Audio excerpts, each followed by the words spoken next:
Bro? Yeah. All right. Good afternoon, good evening, good morning, wherever you may be located. It is August the 23rd, and we are here for our 71st show. Right? Let's go. Watch out over here. Let's get set right here. Ready to go, yeah? Yeah. Let's go. US Open draws come out today. Can't wait. And we're going to get into that for sure. A lot of you were comments. I know one person said they're nervous for Nadal, so we'll see. Me too. We're going to check this draw out. We're going to talk about that tomorrow. As always, thank you everybody for watching. In essence, this is your show, and if it weren't for you, we wouldn't be here either. This is very enjoyable for us, so therefore you, again, are the main reason why we do this. So with that said, given that you brought extra enjoyment to our life and our family and our high school tennis team that we help coach, it's really been a blessing to do this and to continue to do this and to read your comments daily. So again, thank you, because if not for you, we don't have this. So standing up. Let's go. Come on. New viewer. And a new subscriber too. Yeah, we haven't figured out how to find out. No, you can't find it. Can you explain it? 'Cause yes, some subscribers have it public where you can see, but there's others that don't want you to know, so they have private setting. And I saw the new one was Spanish. So and I may not pronounce this correctly, but Stefan, Stefan, Stefan or Stefan Zenovic. He's from Serbia, so welcome, Stefan. Let's go. Another Djokovic fan. It's all right. Let's go. More people to, give me more information. That's good. Okay, so before we Stefan's a good name. Yeah, I like Stefan. I think we wanted to almost name our first. I think we wanted to name Justin Stefan, and we were like, no, we just named him Justin Jr. Mm-hmm. So great name. I like Stefan. All right, so U.S. Open draws come out today at 2 o'clock Eastern Standard Time. So wherever you're located, check that time zone. But it's 2 o'clock Eastern Standard Time. We are in Central Standard Time, so it would be 1 o'clock for us. Right, which means they probably popped out. So it's probably 1 o'clock. It's going to be close. I think they start making the draws. They'll probably publish them later tonight. I can't wait. Mm-hmm. Right? So tomorrow what we're going to do is Carla and myself, and as well as our two oldest boys, our 16-year-old and 14-year-old, we kind of segregate ourselves out. When the draws come out, one goes here, one goes there. We go over here, we go over here. We do our draws, fill out our complete bracket.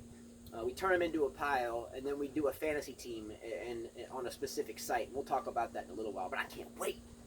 Well, they can join as well. It's just sometimes the site has glitches. What is it called? Grand Slam Fantasy. Grand Slam Fantasy Tennis. So there's no affiliation with the site, but where we go to do this little fantasy team thing, it's a site, and it's been around for a long time. It's called GrandSlamFantasyTennis.com. And you go there and you create just a little account, and we created a group within that account called ATP and WTA for players. And we've had a group there for about 8 or 9 years. Mm-hmm. So for about 8 or 9 years, we've had a group there. Sometimes not everybody plays, and sometimes the whole group gets together. But there's a lot of people in there that we've chatted like this with, except not on video. They're very knowledgeable. Yeah, well. they're just like all of you. There's a lot of, per se, conspiracy theorist side to it. There's a lot of gurus. There's some Federer fans. There's some not Federer. There's some Federer people fans that do not like Nadal at all. Yeah, we have some people from New Zealand there. We have England. We have Australia. And we do prizes. We do U.S., Wisconsin. Yeah, so we have done prizes at times. Mm-hmm. And a couple of, not a couple, maybe like 20 videos ago, or something like that, I mentioned that if you turned in your finalists for the U.S. Open, men's and women's, and picked the winners in each one, I would award someone with one of my rackets. I had a beautiful head UTEC, a head UTEC Extreme Pro, just freshly strung with Solenco Hyper G strings on it. And no one turned in an answer. It's sitting there. So it's one of the rackets we have a bunch, and this is one of the rackets that no one plays with. It's a little heavy, I think at 11.1 ounces unstrung, 4 1/4 grip. So I was wondering, why did no one even attempt that? Because in our fantasy group, I've sent out 2 rackets. More than 2 rackets. 3 rackets.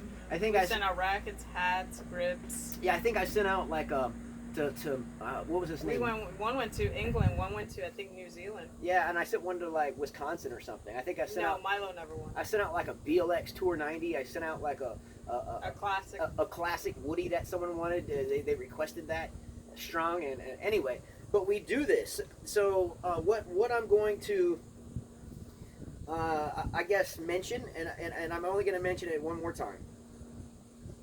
If anybody wants to win grips, strings, balls, or a tennis racket. I mean, a nice tennis racket. It's slightly used. Leather grip. I think Gasquet used to hit with this stick. I've had it for a couple of years, and it's just not for me. Very nice stick, though. Give me the finalists for the men's at the US Open. When the draws come out today. Give me your men's finalists. Give me your women's finalists, and who wins each one. Okay? So both finalists that make it and the winner. Both sides. If you do this, you will win this tennis racket. If there is a tie, then we'll figure something out. However, you may think this is really hard to do, and it is very hard to do, but I've had to send out 3 rackets over the past decade. 3 rackets. She's been with me, and we have done that within our fantasy group on GrandSlamFantasyTennis.com. So you can join that. You can plug in your winners there, and that's how we track it. So it's really a friendly site. I think there's a glitch that's been ongoing where when your team first pops up, all the players are filled in on the men's and women's side. You have to like delete every one. You have to exit out. X. Yeah, you have to keep deleting. So maybe it's fixed this major, but it wasn't for Wimbledon. No. So don't get distraught if you get there and the site's kind of messed up. But you just have to delete what's there and then add yours back in. And if you need information, I mean, you can email me at email 5ktennis@mail.com. 5ktennis@mail.com. Yeah, and then if you win one of them, not both, but if you win one of them, say you pick the women's and you get it, but you don't get your men's, I'll send out a couple of cans of balls or a set of strings or some over grips.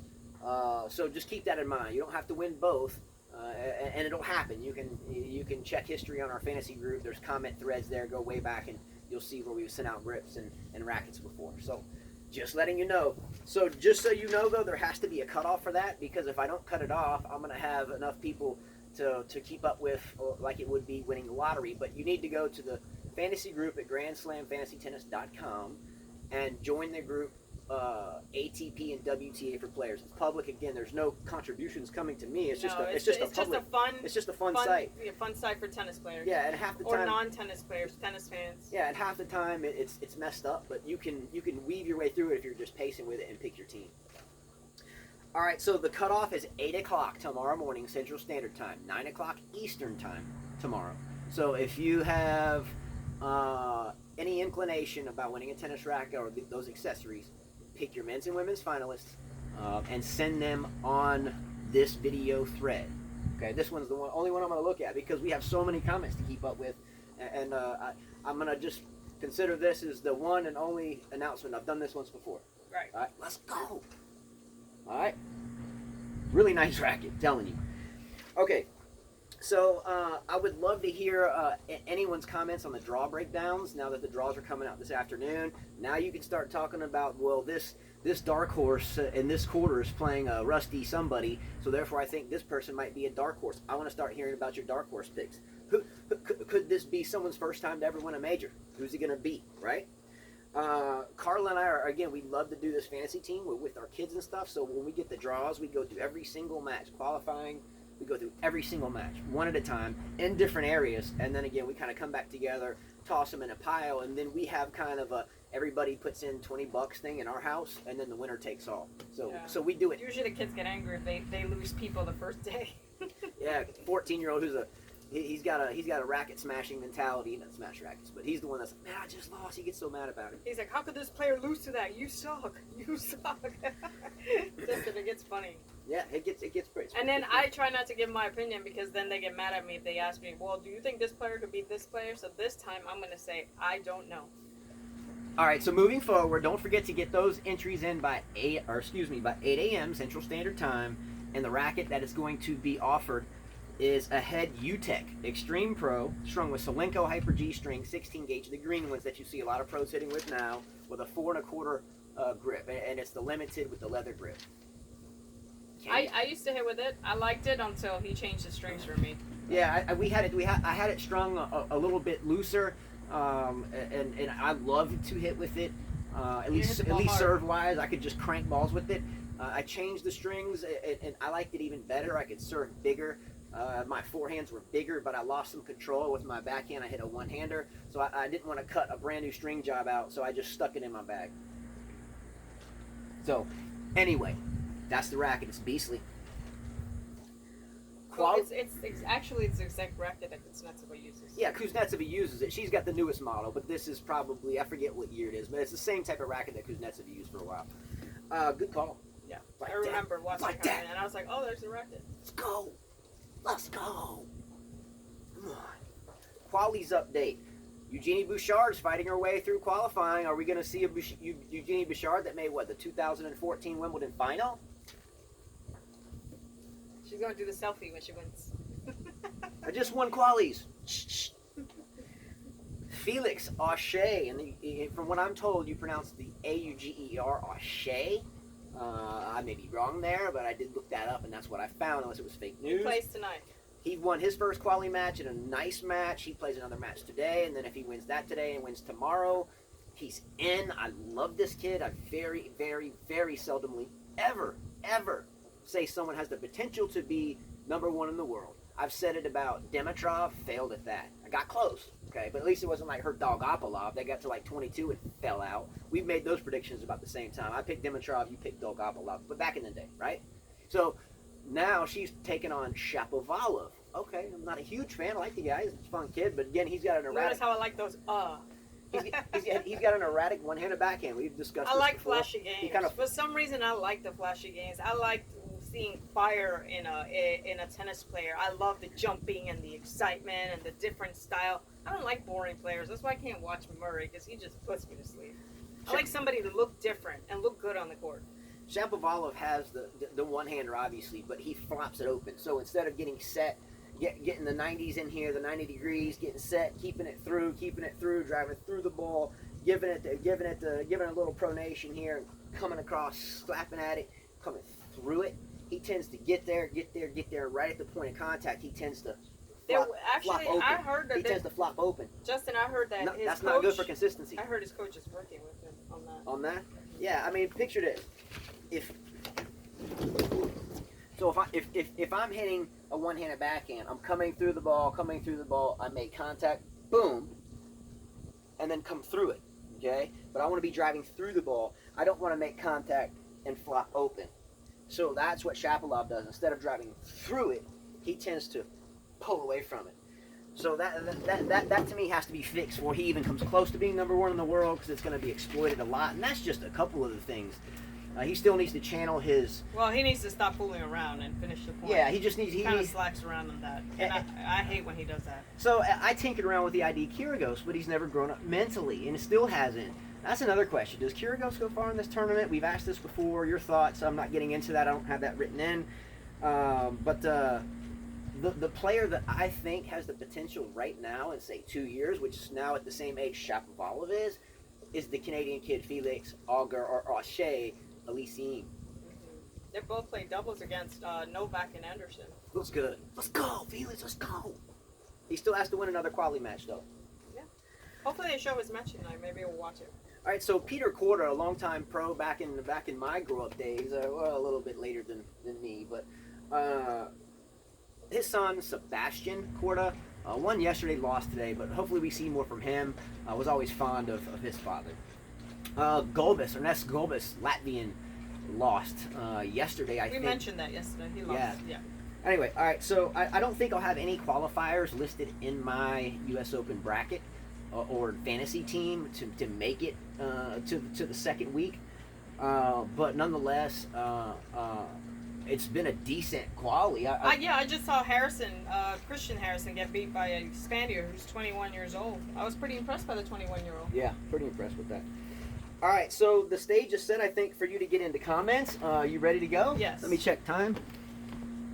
All right, we're at 14 minutes. All right. All right. So, hold on. So, sorry, I had something to say real quick before. Sorry, my back's killing me from lifting too many weights. So I like to explain for people that are just seeing this. We take comments from the day shows only, the previous two, because there's a lot, and we try to squeeze them in now in 2 shows. We went 4 shows the other day. We got like a thumbs down on one. That was like our first thumbs down we've ever had. I don't care. But I knew it was. I mean, it's gonna happen. Yeah, it's gonna happen. There's gonna be people that hate, but at the same time, I felt like that was a bad show anyway. I gave myself a thumbs down on that one. Yeah. So It was too long. Can't win every match. Well, they gave you a thumbs down from the first one, or me, or you. It doesn't matter. I mean, I watch shows that I love, and I'm like, how can people get thumbs down? But hey, everybody's entitled to opinion. Exactly. You have to love opinions, right? All right. So we go back to the first message that comes in from the show that we just downloaded, and that's where we start. I have to do a quick shout out to Stimpy Boy. Got to look out for Stimpy. Stimpy, let's go, Stimpy, let's go. So we came across a message, and potentially we missed it. I'm not quite sure. Where he wanted to talk about Rafael Nadal, part of the boat back there. He wanted to talk about whether or not Rafael Nadal would leave Nike, and then if he left Nike, Nadal, would it change his winning ways? Do you think he'd win majors that way? Because again, we've talked about Nike athletes being overcompensated, or not necessarily overcompensated, but they tend to have ways to make Nike athlete draws more padded down. You know, less seeds in this half versus this half because the Nike athletes are up here and down here. Again, that's a conspiracy theory. How yes. do you think they can control that when you have rankings 1, 2, 3, 4, 5, 6, 7, 8, 9, 10? I mean, it'd be kind of weird to put a player that's here, put him there, because they go by the ranking system. Look, that's kind of. I don't believe that. It happens. I'm not gonna. That's not the comment we're talking about. I'm just saying it happens, and it doesn't just happen in this sport. It happens in many, and not in business. It happens. Whether can you prove it? No. Tough to prove. But nonetheless, we have talked about this on our fantasy site at Grand Slam Fantasy Tennis over the years. I mean, what was it? His name was Sneaky. Mm-hmm. I mean, Sneaky would go at length. I mean, pages and pages and pages of how certain endorsed athletes have easier walks and get more and he was actually, nighttime matches, and it all counts. He was a Djokovic fan. He would say how sometimes Nadal's draws were set up. But he was a Federer fan too. Yeah, but he would say Nadal's fans are set up for him to win more. Yeah. So they would put Djokovic on the other side with Federer, he says. So. All right, so you have to at least take in consideration when we hear this often. I'm not saying I believe it or not. At the same time, I think if you're the best of all time, you're going to beat whoever you meet. Exactly, you have to be. But nonetheless, let's just say sometimes primrose paths are painted, and it's questionable. And this is a theory we have heard. I've heard since I was a boy. Anyway, getting into his question though. So with Nadal and Nike, and Stimpy called us out for missing his question, right? So not in a bad way. But again, we're human, and we're gonna miss some things. However, on this one, we did talk about it. We did talk about it yesterday. I guess maybe it was too short. Maybe it was brief, but yeah. We did discuss it. I think we were talking about, well, maybe it was a couple of days ago. We were talking about Federer losing and or going to Uniqlo, and why would he do that? It's like a complete identity change late in your career. You came in, and I think it was something along the lines of, I quote, Rafa wouldn't do it. He's too set in his meticulous ways. If you look at how he sets his water bottles down, you know, it has to be facing this way. This water bottle has to be facing that way. He has to dig in his butt all the time, and he has to like put his hair over his ear. So he does. Why do you think no one's asked him? Why do you pick your butt so much? I mean, I can imitate that. I mean, yeah, but I wonder if I was a commentator, I would say, hey, I just have to know, why do you pick your butt so much? Why? So, if your underwear is too small, why not get a bigger one? Yeah, and furthermore, Nadal, again, aside from the psychology of being very meticulous, maybe even OCD, again, I have a psychology degree, but I'm no specialist, but I would consider that a little obsessive compulsive, not in a bad way, in a good way. He's channeling his thoughts, he's staying in his zone, that's his thing. I get it, I have a thing. 3 balls, bounces on the first serve and 2 on the second. I've done it my entire life and don't even realize it. But for him, he's got 2 things that he's going to stay with Nike for, I would assume. Number 1 is that's his deal. That's his ritual, as Kiyosama would say. That's his ritual. And Nike being his ritual in terms of what he wears every day. I'm sure if he's set on the letters on his water bottle facing him, I'm sure he's gotten that symbol, no matter what it is, on his chest. That's kind of been great. He probably won't want to mess up his really obsessive ways. Yeah, I don't think that he'll leave. I read that article, that link that he sent us, and if they lost Federer, right? Something happened there. They're not going to want to lose Nadal, who's the next big one of Nike. And they'll have more money to spend on Nadal anyway. Yeah, they'll give him whatever he wants. Because he's younger. He's 32. And fact of the matter is, at this stage in someone's career, if they dipped out on a lifetime sponsor, lifetime friend, or whatever the ordeal was, I think there's an issue going on behind the scenes. I mean, does this mean now money is more important to tennis? Now money's important. Everybody wants to have money. Wish I had money, believe me. If you get to the point where you're going to make a major identity change crisis for the dollar, I think this was a $300 million deal for Federer. I think then business and money becomes more important, and then maybe tennis comes number two, and maybe that's why we saw a sluggish Federer in Cincinnati. But who knows? He could have taken a dive so his ranking wouldn't change, so he would stay two on the other side of the draw, and I hope that Djokovic is on the top side of the draw so he doesn't have to see Nadal or Djokovic before the final. I think that will be the case. I think Federer will probably get neither Djokovic or Nadal, and Djokovic and Nadal will meet in the same half. I haven't seen the draw, but normally that's how it goes. If Federer has changed sponsors, then more than likely Federer might meet Nadal or Djokovic in the bottom half. But generally, Nadal and Djokovic play each other in the semis, right? And I may be wrong with that. That comment may be way off. I didn't even fact check that. But it seems like to me over the years I've seen more Djokovic-Nadal semis than I have Nadal-Federer semis. And again, I didn't look that up, and don't call me out on that because I shot that from the hip, and I may be way off. But as I remember doing draws forever, I recall seeing more Nadal-Djokovic top halves. Always, pretty much always. Than I have seen Federer. Usually you got Federer Cilic, or you get Federer with a Lucky Isner, or you get Federer with, believe me. All right, moving forward. Okay, let's move forward. We got to get into comments. Let me check time real quick. All right, we're at 21. All right, let's go. Great comments. Oh, wait a minute. Okay, no, you're good. Let's go. You ready now? Let's roll, yeah. Let's get into this right Dark here. Knight says, each player on the winning team of the Laver Cup get $250,000, I think. So even though it's known as an exhibition event, they are playing for a nice sum of cash. I'd compare it to the Ryder Cup in golf, but I agree with you guys. I think it's stupid and it's just a marketing angle to make a little more money for the APT. Or ATP, sorry. I didn't even know that they gave him money. I mean, I guess, yeah, they would, right? I don't like it. I don't watch it. I mean, the world against, what is it, Europe? So it's Djokovic, Federer, Nadal, Zverev. Wait a minute. Those three can take out everybody else. They can just put the three to play and everybody else on this side, even though they're not from the world, they're Europeans, and those guys would still win. Yeah, I think we had Isner and they said Jack Sock this year. Jack Sock. Man, they need to call Serena. I was like, really? Kyrgios and Sock? What are they gonna do? Kyrgios pretty good. He's just. But what are they gonna do? Mm-hmm.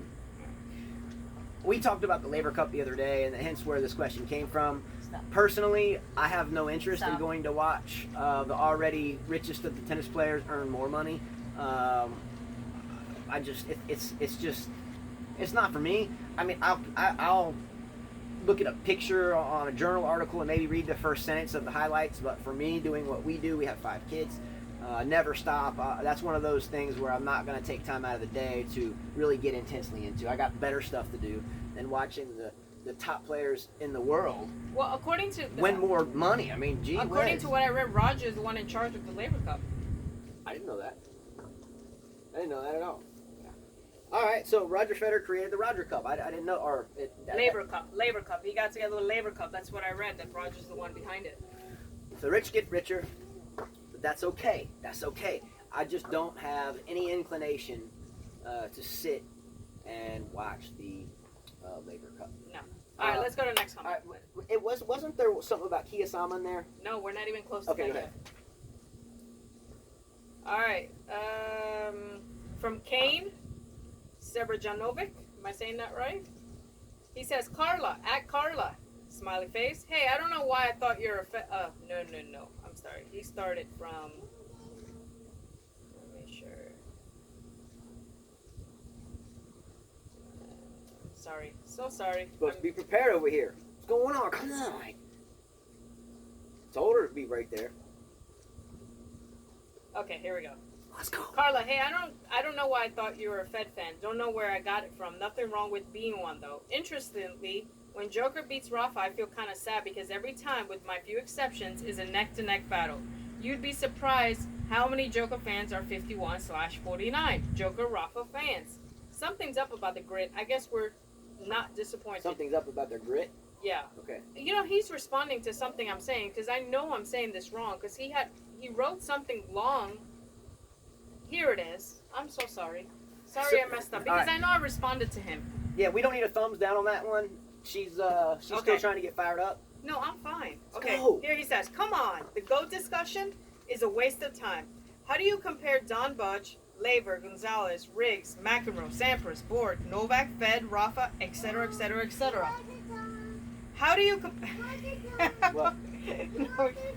Did you finish? No. Finish reading. How do you measure them? Circumstances, game, technology, tennis, business, tennis game, maturity, surfaces, competitors, rivals, etc.? It's, pardon my French, stupid. Especially when some of them are still playing. And even if you're already retired, it still would be a stupid discussion.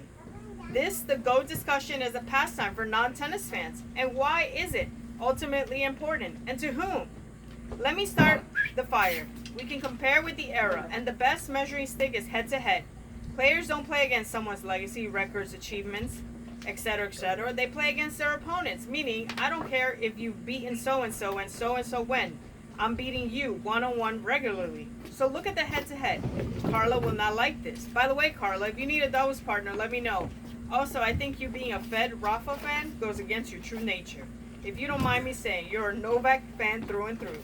P.S. To further illustrate that LeBron James versus Jordan is the dilemma. Nope, it's not again. Fake marketing argument. What about Kareem, Chamberlain, Dr. J, Pete Maravich, Bird, Kobe, Shaq, Jerry West, etc.? The GOAT thing is about selling merchandise, nothing more.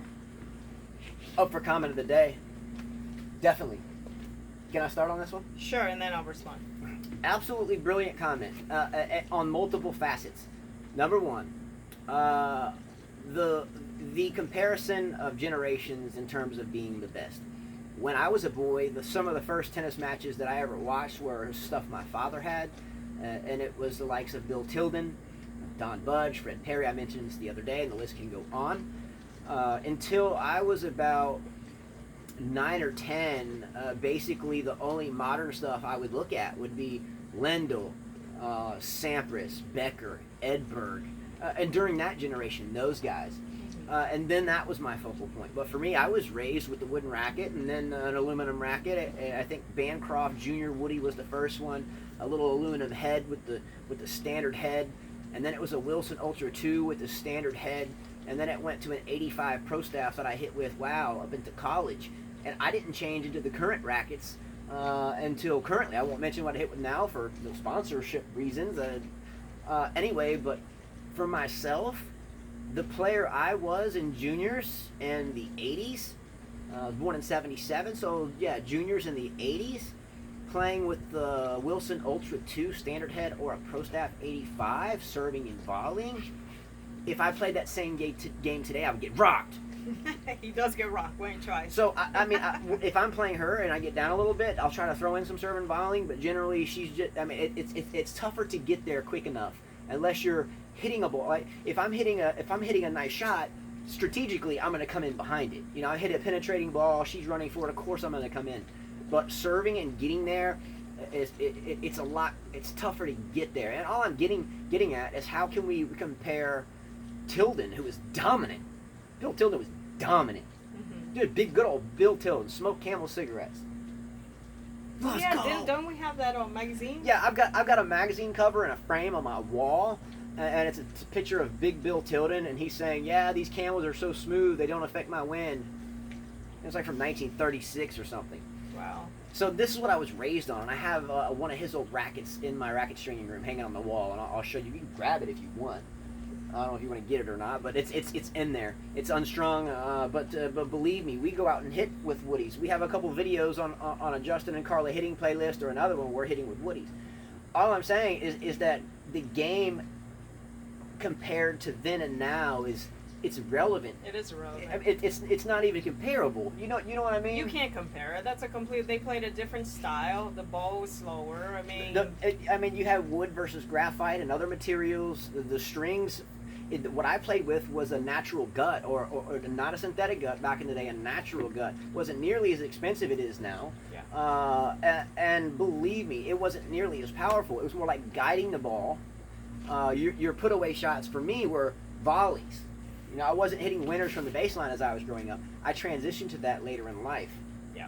So I think with that said, I think it's a beautiful thing. I think it's incomparable to compare greatest of all time because of different eras. Back in the day, Tilden, if Federer or Djokovic or Nadal had to grab one of their rackets and go back and play their game, I would assume that they would beat him if somehow that time travel physics experiment Who knows? You could can happen. You can never say. Who knows? Yeah, I mean, you just don't know. Yeah, you can't say. And then also, too, the physicality of men and people. You have the supplements, not illegal stuff, but protein drinks and the best doctors, the best surgeons, the best physios, the best trainers. I mean, back in the day, they were smoking Camel cigarettes and drinking beer before a match. So yeah.